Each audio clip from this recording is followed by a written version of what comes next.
자, 오늘 제목 다 같이 한번 읽어보겠습니다. 시작. 옆에 분에게 시작. 자, 우리는 지난주 초막절 마지막 큰 날 우리 생수의 강 말씀을 전하시던 예수님을 보았습니다. 누구든지 목마르거든 내게로 와서 마시라.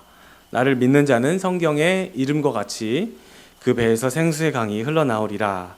예수님이 이렇게 말씀하셨죠. 어떤 톤으로 말씀하셨다 그랬죠? 조용하게, 나지막하게 말씀하셨나요? 누구든지 목마르거든. 이렇게 하기 아니고 엄청 큰 소리로 누구든지. 이따가 왜 그래야 되는지 다시 한번 보여드리도록 하겠습니다. 생수의 강은 무엇을 말씀한다고 성경에 써 있습니까? 7장 39절에 성령을 가리켜 말씀하신 것이라고 말씀합니다. 성령님께서 목마르지 않게 하신다는 겁니다. 예수님의 말씀이 들려지는 음성으로 끝나는 게 아니고 주님의 말씀이 우리의 심령에서 마치 심장이 뛰듯이 살아있는 거예요. 그래서 하나님의 말씀은 어떤 말씀이에요? 시작. 하나님의 말씀은 살아있고 활력이 있어 좌우에 날선 어떤 검보다도 예리하여 혼과 영과 및 관절과 골수를 찔러 쪼개기까지 하며 또 마음의 생각과 뜻을 판단하니 하나님의 말씀은 살아있고 에너지가 있어요. 누군가의 영향을 받는다는 것은 그 사람의 말과 행동이 누군가를 작동시키는 힘, 이 에너지가 있는 거죠.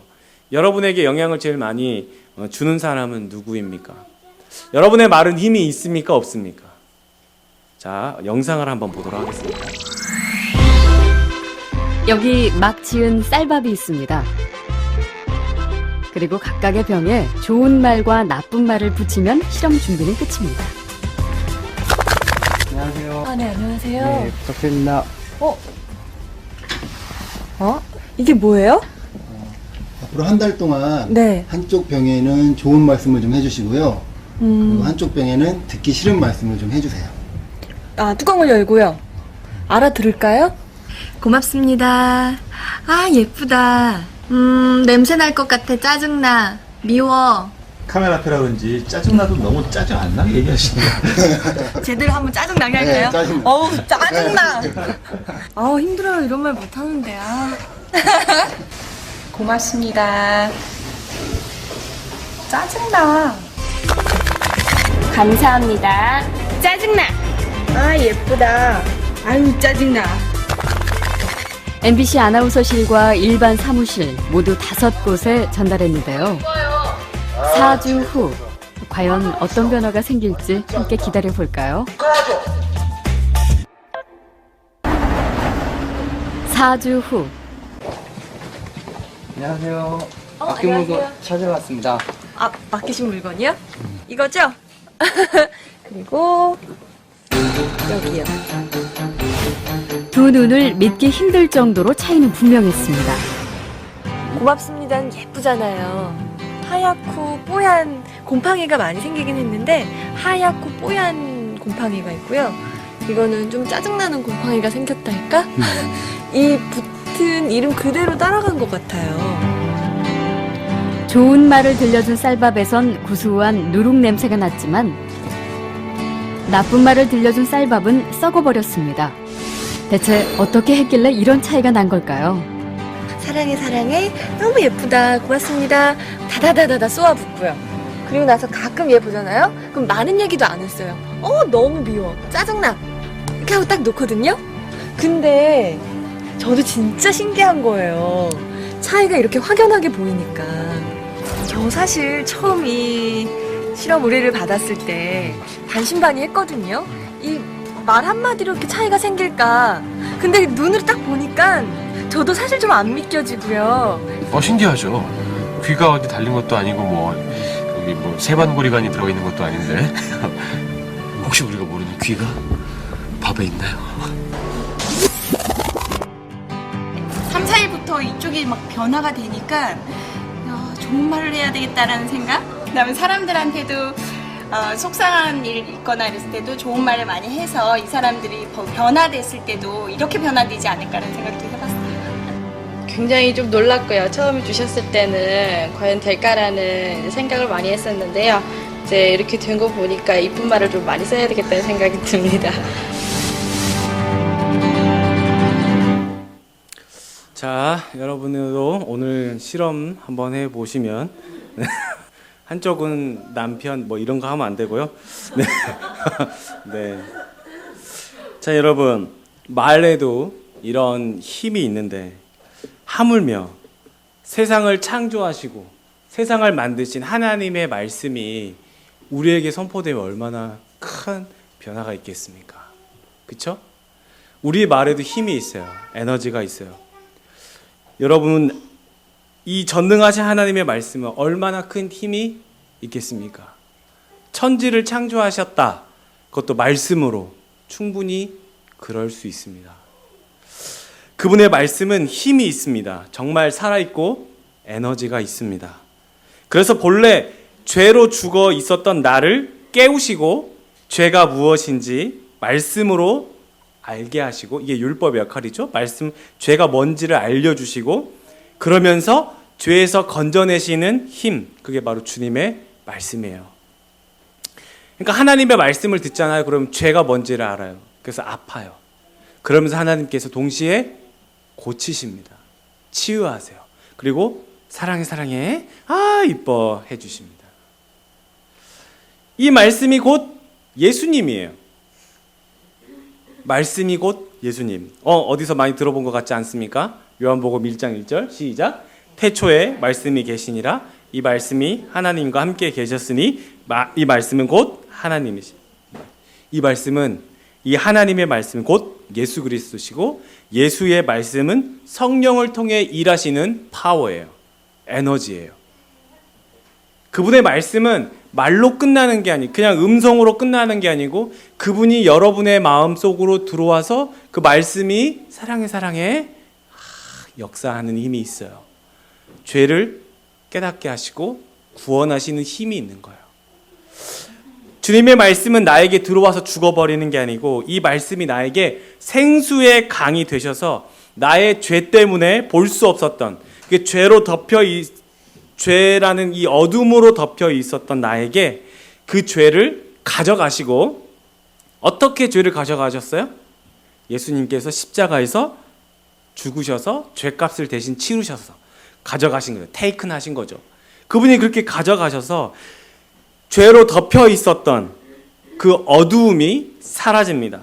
그러니 내가 태어나기도 전부터 나에게 비춰지던 그 빛을 이제 드디어 보게 되는 거예요. 그러면서 빛을 보면서 누구를 보게 되는 거죠? 하나님을 보게 되는 거예요. 자, 여러분, 죄로 덮여 있어요. 어둠이에요. 그래서 빛을 보지를 못해요. 그런데 예수 그리스도의 말씀이 우리에게 선포되면서 어둠이라는 그 죄가 벗겨지니까 하나님의 빛을 봐요. 그리고 그 빛을 보면서 하나님과 함께 누리는 거예요. 아, 이 말씀 요한복음 1장 4절 5절 시작. 그 안에 생명이 있었으니 이 생명은 사람들의 빛이라. 빛이 어둠에 빛이 돼 어둠이 깨닫지 못하더라. 죄는 빛을 가립니다. 그러니 하나님이란 얘기를 하면 하나님 어디 있어요? 라고 당장 반문을 합니다. 그냥 그렇게 얘기하는 게 흔하게 볼 수 있는 거죠. 누구에게나 빛이 비치고 있어요. 누구에게나. 그러나 죄 때문에 그 빛을 볼 수 없는 거예요. 하나님께서 선택한 사람에게만 빛이 비치는 게 아니에요. 모두에게 빛이 비쳐요. 그런데 죄가 덮고 있는 거예요. 자, 그렇다면 빛보다 죄가 더 강하다는 뜻입니까? 라고 물어볼 수 있지 않겠습니까? 그게 아닙니다. 죄는 빛을 이길 수 없습니다. 빛은 너무 강하지만 빛을 싫어하기 때문에 죄로 덮여 있기를 원하는 거예요. 그 사람이. 그 어둠을 싫어하는 거예요. 빛이 비치지만 어둠이 깨닫지를 못해요. 죄 가운데 있기를 원하는 거예요. 그게 본성이에요. 그래서 그걸 원죄라고 합니다. 그렇게 되면 그 빛은 그 사람에 대해서 역사하지 않아요. 이것 또한 하나님의 섭리와 예정 가운데 있는 거기도 합니다. 하나님의 말씀은 힘이 있어요. 그 말씀이 나에게 비춰질 때마다 하나님을 보게 되고 예수를 닮아가게 됩니다. 아, 정말 그 하나님께서 나에게 빛을 비추고 계시구나. 그분이 나에게 말씀하고 계시구나. 아, 그분은 정말 존재하고 계시구나. 내가 마음을 열고 믿어보겠다. 그 순간 하나님께서 내 마음 가운데서 사랑해 사랑해 너무너무 예뻐 같은 말씀의 능력이 일어나기 시작해요. 해, 그런 거 없어. 아니야. 그러면 여전히 빛을 보질 못해요. 말씀이 예수를 닮아가도록 인도하십니다. 인도할 때마다 그 빛을 우리는 따라가야 돼요. 가는 건 나의 의지를 일으켜서 가는 거예요. 나도 그 빛을 따르려 하고 그 빛 또한 나의 힘이 되고 의지를 일으켜 주세요. 그러니까 동시에 서로 상호 간에 이게 작용하는 거죠. 누구든지 내 음성을 듣고 문을 열면 내가 그에게로 들어가 그와 더불어 먹고 그는 나와 더불어 먹으리라. 서로. 야, 네가 문을 열면 계시록 3장 20절 말씀이에요. 누구든지 내가 너의 문 앞에서 내가 두드리노니 누구든지 먼저 두드릴 거야. 그러면 네가 문을 열어줘. 그러면 내가 들어갈 거야. 이거예요. 지금 커넥션이 이렇게 이루어지고 있는 거야. 내가 두드릴 거야. 그럼 네가 열어줘. 난 강제로 들어가지 않을 거야. 이겁니다. 하나님의 말씀이, 하나님의 사랑이. 그래서 우리 지난주에 우리 초막절의 관제축제 여러분 이거 기억나시죠? 주보에 있었던 실로암 연못에서 떠온 물을 번제단에 붓습니다. 그리고 버드나무를 이렇게 옆에 남서쪽에다가 세워두죠. 먼저 이 성전의 구조를 제가 잠깐 설명해 드릴게요. 자, 성전의 구조. 이 성전이 이렇게 생겼어요. 아, 이쪽이 남쪽이고요. 이쪽은 그럼 무슨 쪽일까요? 이야, 이거 어려운 걸 아셨어요. 자, 힌트. 여기가 동쪽이에요. 그럼 이쪽은 무슨 쪽일까요? 야, 서쪽. 네. 동서남북인 건 알죠? 아, 기현이 알고 있지? 예, 그래요. 자, 성전은 이렇게 되어 있습니다. 문은 동쪽으로 나 있어요. 동쪽으로 나 있어요. 자, 여러분 이거 아시면 돼요. 그래서 이게 이제 성전이잖아요. 이 성전인데 여기를 보고 구체적으로 지성소라고 합니다. 이 지성소가 있고 지성소 앞에 여기에 이제 번제단이 있어요. 그래서 이 뜰을 제사장뜰이라고 합니다. 뭐라고요? 제사장뜰. 그리고 여기 문이 있어요. 니카노 문이에요. 니카노 문. 이 니카노 문을 지나면 계단이 15개가 있고 그 다음에 여기가 여인의 뜰이에요. 여인의 뜰. 그리고 나가면은 이방인의 뜰이 이렇게 있습니다. 이방인의 뜰. 자, 이스라엘의 박물관에 야외에 이렇게 거의 똑같이 이게 만들어 놓은 조형물인데요. 아까 봤던 그 구조 그대로죠? 그죠? 이쪽이 무슨 방향이라고요? 동쪽. 이쪽이 남쪽, 북쪽, 서쪽이에요. 문은 동쪽으로 나 있죠? 출애굽했을 때 성막을 지었어요. 성막의 출입구가 어느 쪽으로 나 있죠? 동쪽이에요. 동쪽으로밖에 날 수가 없어요. 그게 동쪽이니까 이걸 동쪽으로 낸 거예요. 동쪽으로 난 거예요. 자, 이렇게 해서 쭉 들어가는 거예요. 여러분, 초막절에 이제 하나 더.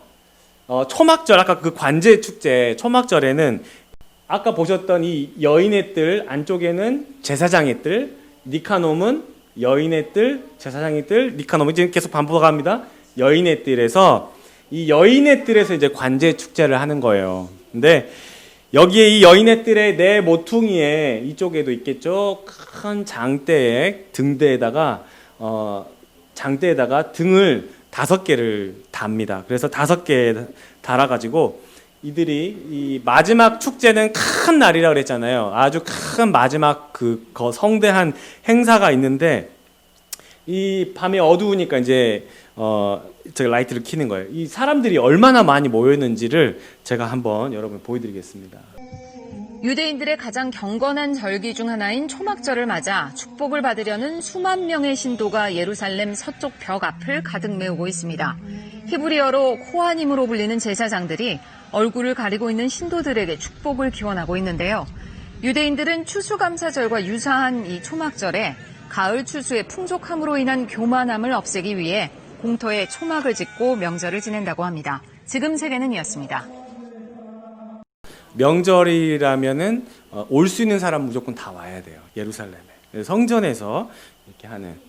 그러니까 이렇게 많은 사람들이 이 초막절 마지막 행사 어마어마합니다. 굉장한 거예요. 그렇게 해서 하는데 이 가장 큰 행사의 마지막 하이라이트가 바로 오버나잇이에요. 올나잇이라고 하잖아요. 마지막 오버나잇을 합니다. 어린 꼬마부터 나이 많은 어른 랍비 할 것 없이 다 나와서 앞에서 여인의 뜰에서 춤을 춰요. 많이 다 못 들어가겠죠. 당연히 성전이 규모가 있으니까. 그래도 안에 들어가가지고 춤을 추고 이렇게 오버나잇을 하면서 동이 트는 것을 바라보면서 제사장이 동이 틀 때 제사장이 이제 안쪽 제사장의 그 제사장 뜰에서 나와서 이 니카노 문, 아까 여인의 뜰 가기 직전에 문 하나 있었죠. 니카노 문을 통과를 합니다. 이 나오면서 제사장이 밑에서 은나파를 불어요. 그리고 10번째 계단에서 또 은나파를 불어요. 그리고 마지막 바닥에 왔을 때 은나파를 불어요. 그렇게 불면서 동쪽으로 쭉 걸어와요. 동쪽이 아까 여기라고 했죠? 이 니카노 문에서 나와서 동쪽으로 쭉 걸어와 나와요. 공의와 성결의 문까지 쭉 걸어 나옵니다. 그런 다음에 뒤로 동쪽으로 이쪽으로 쭉 걸어 나온 다음에 문 앞에서 갑자기 뒤로 탁 돌아요. 뒤에 뭐가 있어요? 뒤에 성전이 있잖아요. 그러면서 이렇게 외칩니다.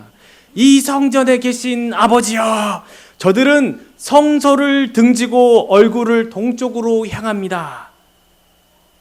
무슨 말일까요? 하나님을 믿지 않은 사람들은 동쪽을 향해서 얼굴을 듭니다. 무슨 얘기냐면 동쪽에 떠오르는 태양을 숭배하잖아요. 태양신. 이 많은 사람들이 태양신을 섬겨요. 그런데 이들은 해가 뜰 쯤에 이 제사장들, 이 이스라엘 백성들은 해가 뜰 쯤에 돌아서 성전을 향해서 선다고 하는 그 퍼포먼스를 하는 거예요. 그러나 우리의 눈은 여호와를 향합니다. 이렇게 외치는 거예요. 그런 다음에 가장 나이가 많은 랍비의 선창으로 이렇게 하나님을 찬양합니다. 오, 이 기쁨! 우리의 젊은이들, 헌신자들, 현인들이여, 우리에게 수치를 돌리지 마소서. 우리는 노인들과 함께 우리의 모든 죄를 다 씻을 수 있습니다. 젊을 때의 죄가 사함받는 자는 복이 있을지어다. 이렇게 딱 얘기하는 거예요. 죄를 사해 주시는 하나님을 찬양하면서 이제 이 행사가 이제 마무리가 되는 거예요. 그리고 집으로 다 돌아가요. 자, 이렇게 마지막 이 관제 축제가 마지막으로 이렇게 엄청 성대하게 끝이 납니다. 동이 틀 때까지 밤새도록 뜰 모퉁이의 등대 불빛에 춤을 추던 그들, 죄가 사함받은 자는 복이 있다고 했던 그들이 다음날 아침 예수님 앞에 누구를 잡아와요? 간음하던 한 여인을 잡아온 거예요. 이야기가 이상하게 흘러가죠? 그러면서 이 사람들이 이렇게 얘기합니다. 선생님, 이 여자는 간음하다가 현장에서 내가 잡아왔습니다. 모세는 이런 여자를 돌로 쳐 죽이라고 했습니다. 선생님의 의견은 어떻습니까? 고견을 듣고 싶군요. 이렇게 한 거예요. 밤새 춤추면서 그리고 동이 틀 때 뭐라고 고백해요? 우리는 이 성전을 향합니다. 죄를 사해 주신 하나님, 죄를 용서해 달라고 했던 기도의 무색함. 이 말씀을 듣자 예수님이 땅바닥에 무엇을 쓰셨는지는 모르지만 땅바닥에 무엇을 쓰셨어요. 그러고 나서 뭐라고 말씀하세요? 누구든지 죄 있는 자는 먼저 돌을 던져라. 죄가 없는 사람이 먼저 돌 던지라는 말만으로도 던지기가 부담이 됐을 텐데, 불과 몇 시간 전 성전을 향해 죄를 사해달라고 한 목소리를 외쳤던 자신들의 모습이 계속 생각나는 거예요. 이 말씀을 듣고 모두가 다 양심의 가책을 느껴서 그래서 흩어졌다고 말씀하는 거예요. 다 뿔뿔이 자기의 있는 곳으로 갑니다. 그리고 예수님이 그 여인에게 말씀하십니다. 나도 당신을 정죄하지 않습니다. 그러니 가서 다시는 죄를 짓지 마십시오. 이 말씀을 마치시고 곧바로 예수님이 뭐라고 말씀하세요?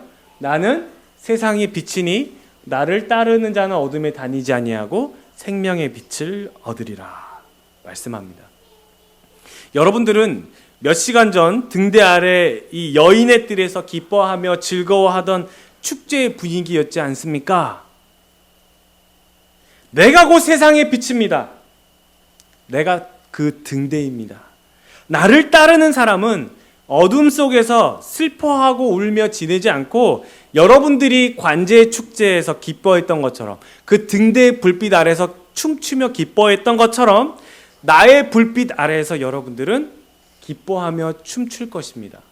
나는 세상의 빛입니다. 이 말씀을 하는 거예요. 이들은 지난 밤 이 여인의 뜰의 등대 불빛과 함께 어우러지며 성전에서의 기억이 생생합니다. 성전에서 춤췄던 그들은 죄를 사해달라고 부르짖으면서도 다른 사람에게는 용서하지 않는 그런 허례허식, 가짜 예배가 탄로나고 만 거예요. 예수님이 그걸 얘기하시는 거예요. 남의 눈에 티끌을 보면서 자기 눈에 들보는 안 보는 사악함. 성전에서 춤을 춰도 마음이 바뀌지 않으면 빛을 따르는 것이 아니라고 말씀하는 거예요. 성전에서 아무리 숫소를 1000만 마리를 잡고 아무리 기름이 강물같이 흐른다 하더라도 하나님이 기뻐하지 않으신다는 거예요. 그 관제 축제 때 예수님은 뭐라고 하셨을까요? 마음 아파하셨을 것 같아요. 성전에서 아무리 춤을 춰도 예수님은 그 모습을 보면서 마음 아파하셨을 것 같아요. 여러분들, 내가 빛입니다. 내가 빛입니다. 이 내 빛 아래에서 춤추십시오. 예수님의 그 갈급한 심정을 여러분 좀 이해하시겠습니까? 세상의 빛이라고 말씀하신 것은 마음으로 주님을 따르지 않으면 성전에서 춤을 춰도 예수와 상관없다라는 것을 말씀하고 있는 거예요. 생수의 강이 흘러 넘치는 삶, 빛을 따르는 삶, 예수 그리스도를 통해 성령님과 함께 진짜 예배의 삶을 살려고 발버둥 치는 삶, 그거예요. 그런 우리에게 주님이 애통해야 하는 마음을 주실 거예요. 그게 생수의 강이 넘치는 삶이에요. 내 마음에 그 애통하는 마음, 이 죄를 알기 때문에 나는 어찌할꼬 하는 마음. 베드로의 설교를 듣고 찔림을 받아서 나는 어찌할꼬 하는 그 마음, 그 마음으로부터 시작하는 거예요. 날마다 그 마음으로 하나님 나는 어떻게 합니까? 하는 마음. 또 누가 잘못했을 때, 또 누가 뭐 실수를 했을 때 그들 용서하지 못하고 또 그들을 잡아다가 그들의 잘못했다고 예수님 이 사람 어떻게 모세는 돌로 쳐 죽여야 한다고 하는데 어떻게 합니까? 이렇게 하는 게 아니고 정말 내가 성전에서 춤을 췄던 사람인 만큼 내가 주님께 예배를 드렸던 사람인 만큼 애통하는 마음을 가지고 살라고 말씀하시는 거예요. 자신의 부족함을 알고 남의 약점을 이해해 주는 삶, 잘 안 되더라도 또 한 번 도전하는 삶, 예수를 닮으려고 믿음의 의지를 일으키는 삶, 부모님이 꼰대 같아 보여도 또는 자녀가 밉상이어도 내가 완벽하지 않기 때문에 용납하는 삶, 그래요. 주님을 따르는 삶이에요. 빛 가운데 거하는 삶입니다. 우리가 그렇게 믿음의 의지를 일으킬 때 동시에 성령께서도 여러분에게 힘주시고 의지를 붙들어 주실 줄 믿습니다. 나는 세상의 빛이라 말씀하셨으니 그 빛 가운데 거하려고 애쓰는 우리의 가정에, 또 우리의 학교에, 우리의 직장에, 살아가는 장소 위에 주님께서 그 빛을 등대처럼 환하게 밝혀주실 줄 믿습니다.